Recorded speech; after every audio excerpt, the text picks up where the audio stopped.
অনেকবার না জেনে আর অনেকবার নিজেদের স্বার্থে আমরা এমন কিছু কাজ করে ফেলি যার জন্য পুরো জীবনটা পস্তাতে হয়।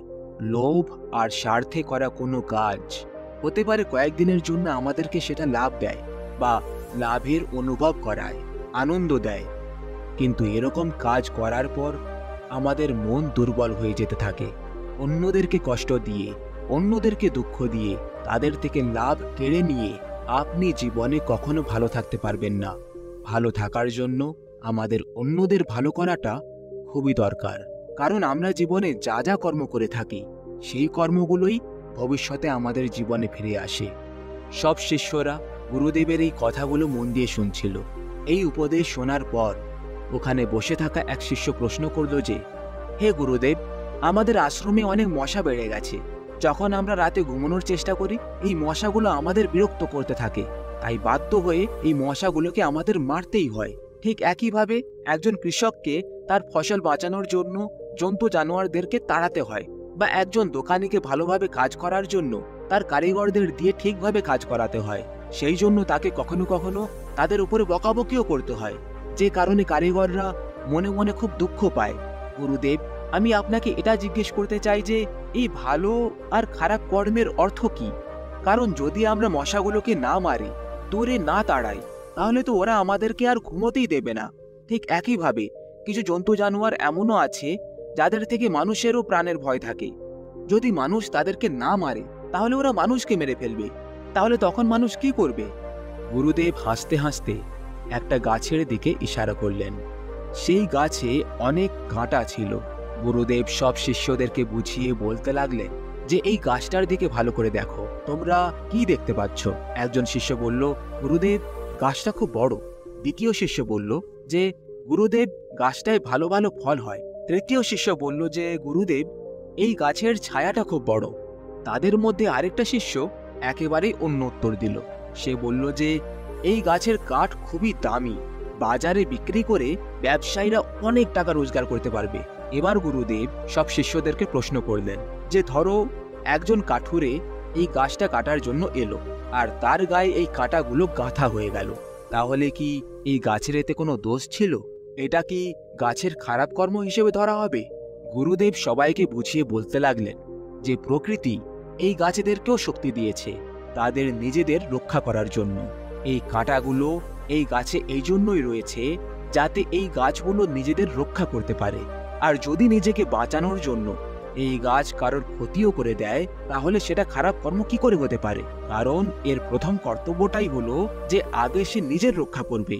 কারণ যখন এই গাছ নিজের রক্ষা করতে পারবে তবেই তো অন্যদেরকে ফল দিতে পারবে। আর তাই নিজেকে বাঁচানোর জন্য করা যে কোনো কাজ কখনো খারাপ কর্ম হয় না। গুরুদেব বললেন যে জীবন একটা সংঘর্ষ। এখানে ভালো কর্ম আর খারাপ কর্ম ঠিক করাটা এতটা সহজ কাজ নয়। তুমি সহজে কোনো সিদ্ধান্ত নিতে পারবে না যে ভালো কর্মটা কি আর খারাপ কর্মটা কি। এর জন্য তোমাকে তর্কবিদ্যার শক্তি ব্যবহার করতে হবে।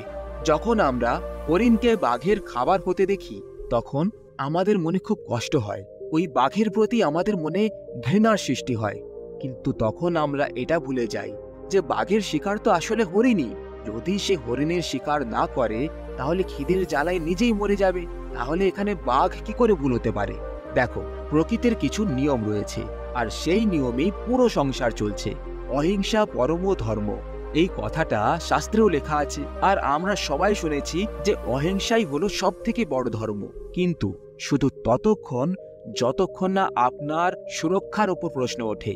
যেখানে মানুষ নিজেকে অসুরক্ষিত অনুভব করবে সেখানে মানুষকে অহিংসাকে ত্যাগ করতেই হবে। আর যদি সে সেখানেও অহিংসাকে আপন করে নেয় তাহলে তো তাকে কাপুরুষ বলা হবে।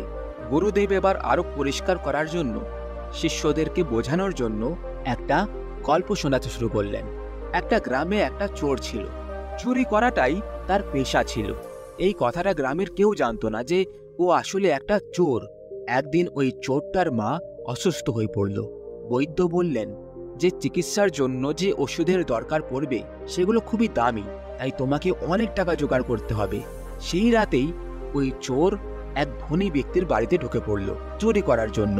কিন্তু দুর্ভাগ্যবশত আজ ওর চুরি ধরা পড়ে গেল। তখন সেই ধনী ব্যক্তি জিজ্ঞেস করল যে আজ অব্দি তো তুমি কখনো চুরি করনি, আজকে এমন কি হয়ে গেল যে তোমাকে চুরি করতে হচ্ছে?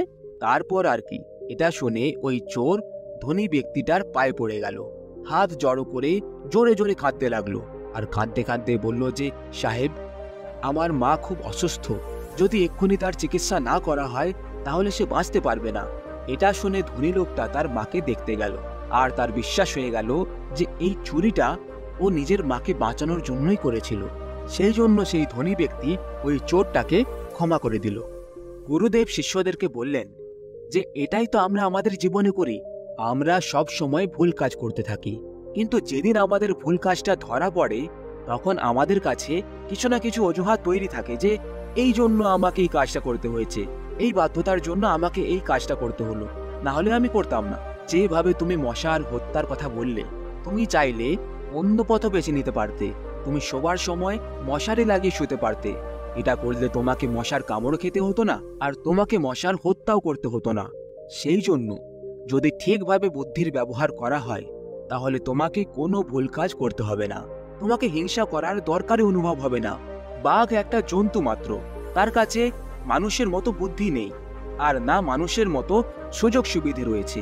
সেই জন্য তাকে বল প্রয়োগ করতে হয়, আর বাধ্য হয়ে হরিণকে মেরে খেতে হয়।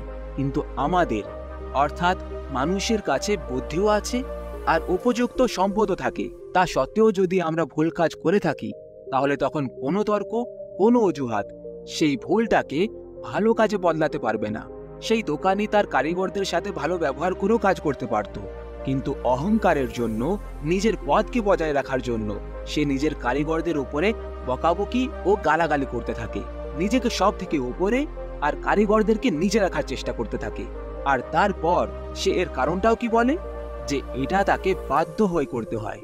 এরকম কেই বা করতে চায়? আমার তো এটাই কাজ, যদি আমি এটা ভালো করে না করি তাহলে আমার পরমাত্মা খুশি হবেন না। গুরুদেব তার শিষ্যদেরকে বললেন যে কখনো নিজের ভুল কাজকে সঠিক প্রমাণ করার চেষ্টা করবে না, এটা একটা অহংকারের রূপ। তোমার ভেতরের অহংকারই তোমার ভুল কাজকে সঠিক প্রমাণ করার চেষ্টা করে, সে ভাবে যে আমি কি করে ভুল হতে পারি। আর এখান থেকেই আমরা আমাদের অহংকারকে তেল দিই, আর সেটা আরো বাড়তে শুরু করে। যদি তুমি কোনো ভুল কাজ করে থাকো বা অজান্তে কিছু ভুল করে থাকো তাহলে আগে সেটাকে স্বীকার করো। যখন তুমি নিজের ভুলকে মন থেকে স্বীকার করে নাও যে এটা ভুল, এটা করা উচিত হয়নি, তখন সেই একই ভুলটা ভবিষ্যতে হওয়ার সম্ভাবনা অনেক কমে যায়। এবার একজন শিষ্য গুরুদেবকে জিজ্ঞেস করলো যে হে প্রভু, যদি কেউ অতীতে কিছু ভুল কাজ করে থাকে তাহলে সেই ভুলগুলো কি করে ঠিক করতে পারবে? দয়া করে এই বিষয়ে আমাদের বোঝান। গুরুদেব বললেন যে সবার প্রথমে তো যারা নিজেদের ভুলকে স্বীকার করে নেয় তারা খুব সাহসী হয়, কারণ সবাই নিজের ভুলকে স্বীকার করতে পারে না। আর এখানে আরেকটা কথা সবার জানা দরকার যে মানুষ ভুল না করে এগোতে পারবে না। যদি মানুষ ভুল না করে তাহলে তার উন্নতি কি করে হবে? বারবার ভুল করেই তো মানুষ উন্নতির দিকে এগোতে পারবে। যদি একবার কোনো ভুল হয়ে থাকে তাহলে সেটাকে ক্ষমা করা যেতে পারে, কিন্তু যদি কেউ বারবার সেই একই ভুল করতে থাকে তাহলে সে একটা মূর্খ। এরকম মানুষ জীবনে বেঁচে তো আছে কিন্তু জীবন সম্পর্কে একেবারে অজ্ঞান, আর এরকম মানুষের বিনাশ তো নিশ্চিত। ভুল করো, কিন্তু প্রত্যেকবার আলাদা আলাদা ভুল করো, পুরনো ভুলটা যেন আর না হয় এই চেষ্টা করো, তবেই তোমার উন্নতি সম্ভব। ভুল করলে জীবনে অনেক অভিজ্ঞতার জন্ম হয়, আর অভিজ্ঞতা থেকে যারা কিছু শেখে বা শিখতে পারে তাদের বুদ্ধি তত বেশি উন্নতি হতে থাকে। অতীতে করা ভুলের বোঝা নিজের সঙ্গে বয়ে বেড়ানো উচিত নয়, এতে তারা মানসিক ও শারীরিক দুইভাবেই দুর্বল হয়ে পড়ে, আর তারা জীবনে কোনো কাজই মন খুলে করতে পারে না। যখনই তারা নতুন কাজ করার চেষ্টা করবে তখন সেই পুরনো ভুলের বোঝা তার সামনে এসে হাজির হবে, আর সে কিছুই নতুন কাজ করতে পারবে না। আর যদি সে নতুন কিছু কাজ শুরু না করে তাহলে তার থেকে আর নতুন ভুলও হবে না, আর সে যদি নতুন ভুল না করে তাহলে তার উন্নতিও কখনো হবে না।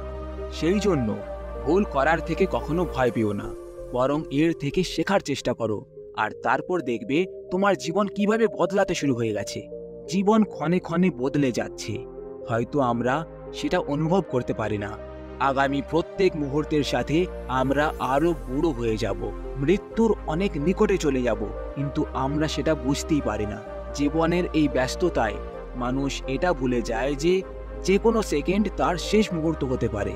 আর সব শেষে যখন হিসেব লাগানো হয় যে সে কতগুলো মুহূর্ত ভালোভাবে কাটিয়েছে, তাহলে জানা যাবে যে পুরো জীবনে এমন অনেক কম মুহূর্ত থাকে যখন মানুষ মন খুলে নিজের জীবনের আনন্দ নেয়, কোনো রকমের চিন্তা ছাড়া, কোনো রকম ভয় ছাড়া, প্রেম লোভ সব কিছুর থেকে মুক্ত হয়ে সে কয়েকটা মাত্র মুহূর্ত আনন্দে কাটায়। আর সেটাও আবার তার ছোটবেলাকার দিন হয়।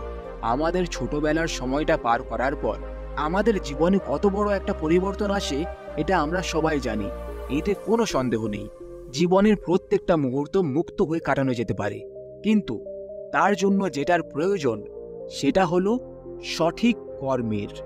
যে বিষয় নিয়ে আজকের এই ভিডিওটি, কর্মের ব্যাপারে সঠিক জ্ঞান থাকলে মানুষের ভেতরে হওয়া দ্বন্দ্ব বা ইংলিশে বলে ইনার কনফ্লিক্ট, সেটা শেষ হয়ে যায়। আর যখন এই দ্বন্দ্ব শেষ হয়ে যায় তখন বিভ্রান্তি দূর হয়, আর বিভ্রান্তি দূর হওয়ার পর মানুষের এক নতুন জন্ম হয়। আজ অবধি আমরা সবাই বিভ্রান্তির মধ্যেই তো পুরো জীবনটা কাটিয়ে এসেছি। এটা কিনবো নাকি ওটা কিনবো, এর সঙ্গে কথা বলি নাকি ওকে গিয়ে জিজ্ঞেস করি, সব ব্যাপারেই আমরা দুভাবে ভাবতে থাকি। সেই জন্যই আমরা কোনো সিদ্ধান্তই পুরো মন থেকে নিতে পারি না। প্রত্যেক সিদ্ধান্তই যেন দু নৌকোয় পা দেওয়ার মতো হয়, আর সেই জন্যই আমরা জীবনে ভালোভাবে এগোতে পারি না।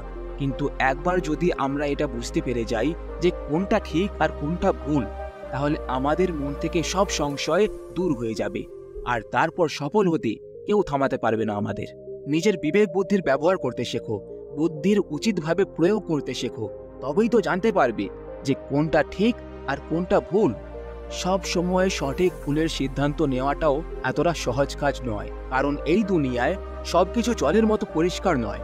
আর তাই আমাদেরকে বেছে নিতে হয়, আমাদের নিজের বুদ্ধির প্রয়োগ করতে হয়। তারপর আমরা ঠিক করতে পারি যে কোনটা ঠিক আর কোনটা ভুল। কর্ম তো আমরা সবাই করি, কিন্তু পরিণাম আমরা সবাই পাই না। পরিণাম শুধু তারাই পায় যারা পরিস্থিতি অনুযায়ী সঠিক কাজ করার সাহস দেখায়, যে বুদ্ধি খাটিয়ে এটা জেনে নেয় যে কর্মের সিদ্ধান্তটা আসলে কি। নিজের কথা শেষ করে গুরু তার শিষ্যদের বললেন, এবার থেকে যা কিছু ভুল করবে সেটা যেন সচেতন মনে হয়, অর্থাৎ অজ্ঞান অবস্থায় নয়। জ্ঞান জীবনে তখনই জেগে ওঠে যখন তুমি ধ্যানের মধ্যে প্রবেশ করবে। এরপর সব শিষ্যরা গুরুদেবের নির্দেশ মতো ধ্যানের মধ্যে প্রবেশ করতে লাগলো। বন্ধুরা, যদি ধ্যান বিষয়টা নিয়ে আরো পরিষ্কার করতে চাও যে ধ্যান আসলে কাকে বলে, ধ্যানের আসল অর্থ কি, তাহলে ডান দিকে আসা এই ভিডিওটা অবশ্যই দেখুন। আর এরকমই মোটিভেশনাল ভিডিও দেখার জন্য আমাদের চ্যানেলটি সাবস্ক্রাইব করুন। ধন্যবাদ।